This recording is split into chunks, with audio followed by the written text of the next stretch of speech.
Muito bem, BH Todo Dia continua saindo do estúdio e indo até os lugares onde as coisas acontecem. E mais uma vez a gente vai falar de cinema hoje. Vamos falar de um espaço muito importante, que é o espaço de reflexão sobre o nosso dia a dia, que registra o nosso jeito de ser também. Tanto realidade quanto ficção, tudo meio misturado ali. E a gente tem uma mostra que está até o dia 4 de abril aqui em Belo Horizonte, que é a mostra Mulher da Luz Própria, né, que faz essa homenagem a Helena Inês, atriz, dramaturga e também cineasta, roteirista. E aí eu tenho agora o prazer de receber dois convidados que fazem parte da curadoria dessa mostra, o Samuel Marota, que é curador da sala de cinema onde acontece, que é ali no Minas Tênis Clube, a sala Unimed, né? E o Everton Belico, que é curador da mostra. Então, começar contigo, Samuel, tudo bem? Obrigado, viu, querido? Prazer. Prazer todo nosso, tá bom? Obrigado pela oportunidade. De maneira alguma. E Everton também, obrigado pela presença. Eu que agradeço. Muito bom. Sou eu quem fico grato. Vamos começar, Everton, pela curadoria dessa mostra, né, da Mulher da Luz Própria. Como é que nasceu essa ideia? Então, a gente tem um movimento mais recente, né, de recuperação da participação que os atores tiveram, né, na construção do cinema brasileiro, que se renova tão radicalmente a partir dos anos 60 para cá, né? E vários desses atores e atrizes tão importantes tiveram carreiras também como diretores e diretoras. Interessante, né? isso, né? Produtores também, não é? Exatamente. Quase sempre carreiras bissextas, com poucos filmes. Então a gente pode pensar, por exemplo, Antônio Pitanga. Antônio Pitanga foi dirigir um longa-metragem no final dos anos 70 e hoje somente agora. Olha, cara. Né? Uhum. Então a gente pode pensar também numa atriz como Norma Bengel, que dirigiu 2, 3 longas-metragens. E acho que como parte desse movimento de recuperação, é importante pensar numa atriz tão importante quanto a Helena, que está em plena atividade e que tem, não apenas se transformou em diretora, se metamorfoseou, né, nesse outro polo criativo, embora continue atuando, né, mas que é uma carreira que não é uma carreira bissexta, é uma carreira consistente, contínua ao longo dos últimos mais de 20 anos. A gente tem quase um quarto de século, né, de trabalho de Helena, diretora, e a possibilidade de compreender a relação entre esses dois trabalhos, né, e essas duas vertentes de inovação que a Helena ofereceu ao cinema brasileiro ao longo de tanto tempo, acho que é uma oportunidade única e imperdível de se realizar. Boa. Tem um desafio ali que eu achei interessante, porque são filmes que ela atuou, que ela dirigiu, mas que também, de certa forma, dizem sobre ela e o cinema, não necessariamente filmes dela que ela atuou. Como é que foi isso aí? Bom, acho que o primeiro ponto assim, interessante, quando você fala que é uma homenagem a Helena, Isso. Claro, é uma homenagem também, e homenagens são importantes. Mas ela, Ainda mais em vida, né? Com certeza, mas não é uma mostra que lida com um certo saudosismo, Ah, tanto da boa, obra boa, dela boa. quanto... A Helena, ela é uma artista de agora, e ela está em plena atividade, né? Então, nesse sentido, o que a gente queria com essa mostra, quando eu propus ao Everton lá atrás, a gente pensar em alguma coisa, vamos fazer alguma coisa com a Helena Inês, né? Era no sentido de trazer, de jogar luz a uma obra muito pungente, muito atual, né? Assim, ela tinha acabado de lançar um filme chamado Alegria à Prova dos Nove. Alegria à Prova dos Nove, que é um filme absolutamente radical, um filme contemporâneo, né? Assim, e nesse sentido a gente queria trazer realmente assim a Helena de agora.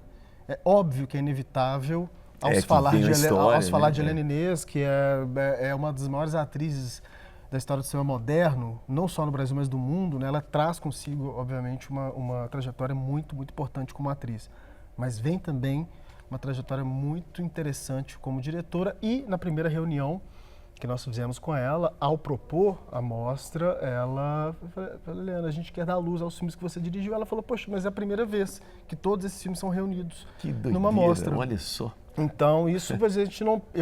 Você nem sabia disso, pensei né? nisso quando eu imaginei essa mostra, né? Então, foi uma consequência, mas que, ao mesmo tempo, diz muito sobre isso, né? Sobre como que é a importância da Helena como atriz e a importância dela como diretora, dentro do âmbito de um entendimento geral, assim, né? E a gente quis dar realmente luz a esse momento, essa faceta importante da carreira dela como diretora. Muito bom. Quem é o público do Minas, lá do cinema do Minas? A gente precisa falar sobre isso também. Sim, é uma ótima pergunta, né? Público, a gente não... Bom, em qualquer equipamento cultural que abre, independentemente de onde ele fica, é uma incógnita saber quem é que vai frequentar o lugar. A gente tem uma teoria, né? A gente fala assim, ó, vamos tentar, Exatamente. né? E essa teoria é interessante porque, ao mesmo tempo que ela vem como uma expectativa, ou quer dizer, uma forma de olhar e de entender a possibilidade de público, vem também como um desafio. Porque quando as salas do Minas foram abertas, né, e eu fui contratado, antes delas serem abertas para fazer uma consultoria uma consultoria curatorial, Sim. Foi uma coisa que nós pensávamos, bom, Belo Horizonte que tem um histórico muito forte de salas de rua, hoje só tem o Belas Artes. Naquela época eu falei, só tem o Belas Artes, salas de rua, um sistema fundamental para Belo Horizonte. Eu me formei lá, assim, sou frequentador do Belas há muito tempo, mas ao mesmo tempo mas achei é pouco, que... né? É pouco, Porto Alegre, por exemplo, é uma cidade que tem pelo menos 10 salas de rua. Né? E Belo Horizonte só tinha o Belas Artes. Então, a gente tem quase que a obrigação de propor, de dar a opção a Belo Horizonte de mais uma sala de rua. Então, mas a gente falou, vamos entrar com programação em cartaz, vamos entrar com programação, além disso, as mostras retrospectivas, curso, oficina, pensamento, publicação, tudo que a gente puder, mas ao mesmo tempo preencher esse lugar com uma curadoria que seja... que dê conta, né, da vazão de uma cidade como Belo Horizonte que quer consumir esse tipo de filme também. Então, e é isso. Então, eu imaginava um determinado tipo de público e, no início, eu que sou quase um aluno de Rogério Ganzerla, né, que a Helena falou aqui, ele tem uma coisa... que ele fala assim, eu não tenho preconceito com cinema, né, assim, a relação dele com o cinema vai de todo tipo de filme que se imaginar. Eu acho isso fantástico, né? De maneira que, quando a gente entrou, eu comecei a perceber que ali precisava de mais coisas além dos filmes alternativos. Boa. E aí, agora respondendo a sua pergunta, como que esse público se consolidou? Ele se consolidou entendendo que ali tinha, sim, uma programação que ia responder por uma lacuna de Belo Horizonte, ok. Mas, ao mesmo tempo, também ia ter opções de filmes...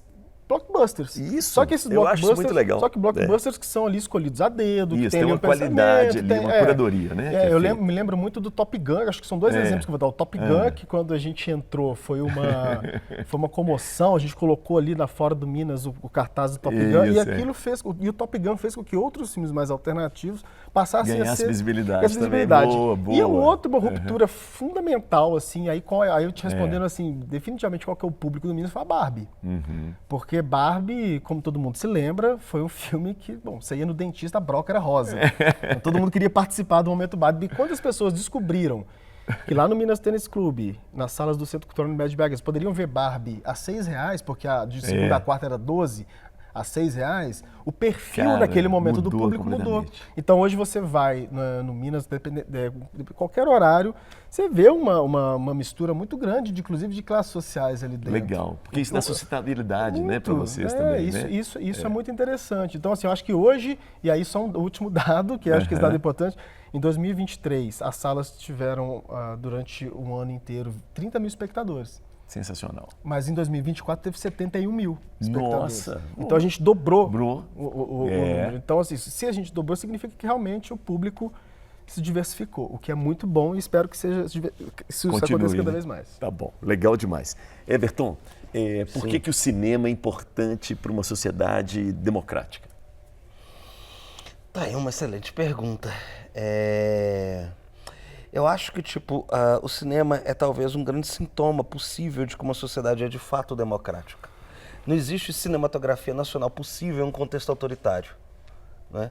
Então a gente tem um exemplo imediato Apesar disso. das ditaduras utilizarem o cinema, né? Exatamente. Estrategicamente, exatamente. Não é? Exatamente. Então a gente vê, por exemplo, quando acontece o golpe de 2016, né? A primeira coisa que acontece é a desestruturação, o desarranjo do Fundo Setorial, dos instrumentos de fomento do Fundo Setorial de Audiovisual e dos programas de fomento da Secretaria de Audiovisual do Ministério da Cultura. É a primeira coisa que acontece. Imediatamente isso acontece. Quando acontece a culminação desse golpe, né, com a posse de Bolsonaro em 2019, o que acontece? A imediata interrupção do fomento através do Fundo Setorial do Audiovisual. A ideia de que o fomento deve ser inteiramente privatizado.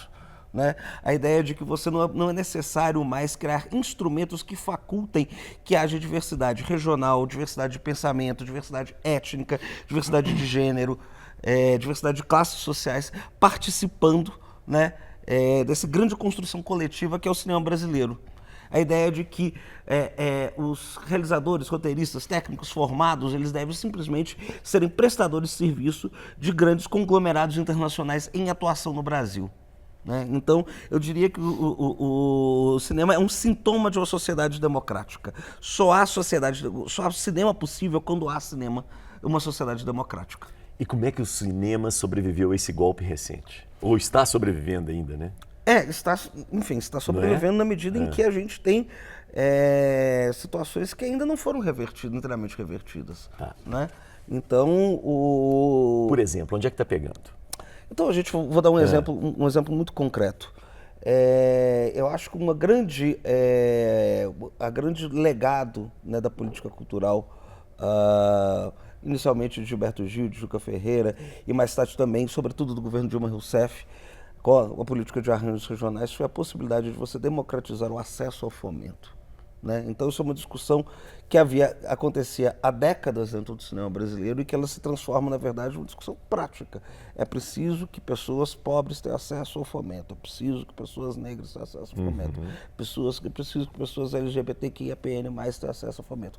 É preciso que esse país enorme, que a gente tem diversas expressões regionais possíveis dentro desse cinema brasileiro, é preciso que o cinema feito em Minas Gerais, em Goiás, no Pará, na Paraíba, ele não seja simplesmente bissexto, que você tenha ciclos que são interrompidos. Né? E o que acontece, né, quando o fomento é retomado nos estertores do governo Bolsonaro, é uma política que é voltada para a concentração regional de recursos. De novo, né? Voltamos a... Exatamente. E isso ainda não foi inteiramente revertido. E eu acho, nesse sentido, a interpretação que parte da mídia e que parte dos gestores públicos fazem de um fenômeno como Ainda Estou Aqui é uma interpretação muito ruim. Né? Como se fosse possível que uma cinematografia nacional sobrevivesse apenas de blockbusters. É impossível que isso aconteça, até porque a gente não sabe prever o futuro, né, dos lançamentos. Inclusive, a gente tem um histórico enorme, né, de filmes de grande orçamento com baixíssimo público. Né? E é impossível também a gente prever os movimentos da sensibilidade do público, porque às vezes o fracasso do presente é o sucesso do futuro.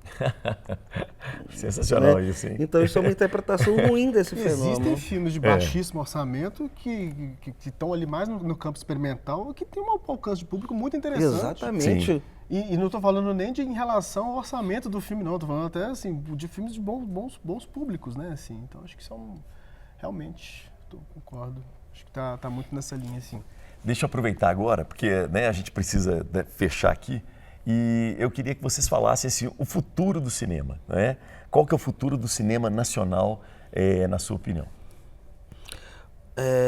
O futuro que eu imagino, que eu gostaria, é um futuro em que a gente pudesse ter uma produção que fizesse jus à enorme pluralidade desse país, a enorme pluralidade étnico-racial, enorme pluralidade de gênero, enorme pluralidade de classe social, e que esse cinema parasse de espelhar ou de radicalizar as enormes desigualdades, né, que a gente sabe que ainda permeiam, né, a nossa sociedade, e que houvesse a mesma dedicação que a gente vê hoje em outros segmentos do combate à desigualdade dentro das políticas públicas de audiovisual. Boa, legal demais. A turma de Contagem, nisso, são heróis, né? Sim. Marte 1... Sim, a gente tem... E o próprio Contagem mesmo é um espelho dessa diversidade, né? Na medida em que... Você mencionou um filme de plástico, mas o filme de plástico são 3 realizadores, né? Que fazem a produção que, embora tenham pontos de contato entre si, eles são diversos entre si, né? Então, os filmes do Maurílio são diferentes dos filmes do André Novaes, que são diferentes dos filmes do Gabriel Martins. Mesmo em Contagem, a gente tem outros realizadores. A gente tem, por exemplo, o Afonso Shoa, que lançou a Arábia, né, junto com o João Dumas. Então, a própria Contagem, ela também é um espelho de uma diversidade grande. Então, dentro de uma cidade que está na periferia da região metropolitana de Belo Horizonte, né, que há décadas atrás se chamava de cidade dormitório, ali dentro tem diversidade. E a gente tem diversidade de projetos estéticos, diversidade de pensamento e diversidade de relações, né, com este Brasil tão grande. Boa. Podemos esperar mais diversidade lá no Minas, continuar nessa pegada? Cada vez mais. Eu acho que à medida em que a produção, e concordo, né, com o Everton, à medida que a produção se torna mais diversa, automaticamente também essas produções vão se escorrendo, né, assim, para as diversas formas de exibição que elas têm. Né, isso é muito interessante. Por exemplo, quando nós começamos os trabalhos lá no Minas, uma das coisas que sentia falta em Belo Horizonte era de pré-estreias. É verdade. Né? De trazer diretores, diretoras, elenco para conversar sobre os filmes. Né, cara? Isso. E BH é uma praça tão importante, né? Assim, e estava em falta, porque você tem as pré-estreias, vão para São Paulo, vão para o Rio, vão para Porto Alegre e nunca não vinham para cá. Então, e à medida que a gente exibe esses filmes, né? Então eu até brinco que a relação das salas com as cotas de tela, a gente supera isso, a gente tem cota de filme internacional que eles, né? Porque a gente tem a nossa prioridade, assim, a gente tem tudo, assim, trabalhamos com 2 salas apenas. Eu queria trabalhar com 5 salas para poder, aí sim, poder fisicamente colocar a maioria desses filmes, né? Mas ao mesmo tempo também é muito importante ressaltar que não é, e é isso, né? Uma sala de cinema não é só um depósito de filme. É preciso pensar a sala de cinema como um lugar importante, um lugar de criatividade, um lugar em que as coisas acontecem e como uma ponta importante mesmo desse processo todo. Né? Lugar assim, do encontro, e é por né? isso que exatamente assim. Então, quais são as salas que vão ter esse tipo de possibilidade? São as salas de rua. Perfeito. Como tem no Belas, como tem, eu falo, como tem aqui a Humberto Mauro e o Cine Santa Teresa, embora não sejam salas de cunho comercial, mas também fazem esse tipo de coisa. Agora, dentro das exibições comerciais, os lugares em que oferece para o público essa diversidade, mas não diversidade apenas de contabilizar a quantidade de filmes brasileiros, mas qual é a qualidade, como você exibe esses filmes também. Sim, horário, né? Horário, como você divulga tempo que ele fica em cartaz, né? É um absurdo. Os filmes têm que correr a primeira semana, todo mundo desesperado para poder encher a sala para ele manter mais uma semana. Isso quando enche, né? A questão é essa também. Então, assim, o que tem que fazer para encher uma sala? É muito cruel isso. Às vezes você tem que fazer assim, situações que são realmente sessões comentadas, eventos, você trazer diretor, se você consegue uma matéria na imprensa, você consegue uma adesão maior quando você tem alguma coisa em relação ao evento, né? Então, assim, só que isso você não vai ter no shopping. Perfeito, perfeito. Você só vai ter em lugares que são realmente, que pensam a programação de cinema como algo importante, como algo que tem realmente essa importância, assim, né, para a difusão de uma diversidade tão grande que de fato tem acontecido nos últimos anos, né? E que também espero que tenha cada vez mais e mais e mais. Ô Samuel, para quem quiser acompanhar, né, saber a programação da sala de cinema do Minas, né, que é da Unimed, inclusive, né, com patrocínio da Unimed, como é que a gente faz? Possibilidade, a principal que eu diria é seguir o @MTC Cultura. MTC Cultura. @MTC Cultura, que ali a gente coloca a programação toda quinta-feira e os eventos que tem de sessão comentada, enfim, de tudo que tem lá, a gente sempre coloca, atualiza também toda semana. E no site do Minas, que é minastenisclube.com.br, ali você vai poder inclusive comprar ingresso antecipado, que aliás eu recomendo, porque às vezes as pessoas chegam lá para não ter ingresso mais. Então é bom antecipar. Que bom, né? Ótimo. Me conta uma coisa, quem quiser um contato direto contigo, como é que faz? Você está no Instagram, nas redes sociais? Não é possível, eu tô brincando. Nas redes antissociais. Não, pode sim. Eu sugeriria, se for para alguma coisa de programação, até entrar no @MTC Cultura do Minas entrar mesmo. direto, porque ali ter as informações todas vão ser dadas ali e vão ser muito bem atendidos ali. Combinado. Muito bem. Agora o senhor que estou querendo. Como é que a gente entra em contato com você, troca umas ideias, propõe projetos também, como é que a gente faz? Não, estou nas redes sociais. As redes antissociais, como você mesmo mencionou. Estou lá, é só entrar em contato. E, enfim, muito grato a gente poder falar dessa mostra. E grato ao Samuel, né? A oportunidade de mais uma vez fazer mais um trampo junto. Não, peraí, eu vou até falar uma coisa, falando de futuro do cinema brasileiro. Tem novidade? Tem. Eu e Everton dirigimos juntos um filme chamado Baixo Centro, que foi o vencedor em Tiradentes 2018, né? Sim. E o filme ia entrar em cartaz em diversas salas em 2020. E veio a pandemia e possibilitou a coisa, a gente entrou em streaming. E agora, com a Lei Paulo Gustavo, a gente vai lançar o filme comercialmente. Quer dizer, já iniciamos o processo, né? Goiânia. Que legal, agora a gente cara. vai para Porto Alegre, depois Rio de Janeiro, São Paulo, Vitória. E aí a gente vai fazer um ciclo Nordeste, depois aqui em Belo Horizonte. E esse processo é interessante porque eu brinco que, assim, além de ter dirigido, eu estou fazendo também a distribuição e vou exibir. Então, assim, eu acho que essa cadeia... dominou todas a cadeia. Essa é a cara do cinema brasileiro. Essa é a cara do cinema brasileiro. É, que você falou, né? Exatamente. Diretor, produtor, ator, sim, né? sim. Todo Estamos fazendo mundo. tudo isso. Então vai ser um processo bem interessante. Então, assim, essa é a nossa segunda parceria, né, criativa, essa mostra. Então, Boa. e acompanha aí a programação do Baixo Centro. Combinado. Desculpa. Não, ótimo, bom demais. Que, aliás, o centro da cidade, que a gente precisa cuidar dele. Não é? Bom, a gente teve o prazer de conversar com o Samuel Marota, que é curador, né, das salas de cinemas do Minas Tênis Clube, que essas salas estão abertas ao público. Eu sei que às vezes a gente tem uma certa dificuldade, até um preconceito nosso mesmo, mas a sala é aberta, como outros espaços culturais do Minas, ali à entrada pela Rua da Bahia, tá bom? E o Everton Belino, que é curador, né, da mostra que está em cartaz até o dia 4 de abril, Mulher da Luz Própria, fazendo, né, não diria uma homenagem, mas mostrando pra gente, discutindo, a gente sabendo o que ela está fazendo, que é a Helena Inês, que é atriz, roteirista, ela também é dramaturga e cineasta, tá bom? Valeu demais. Beijo pra quem é de beijo, abraço pra quem é de abraço e eu sobrei.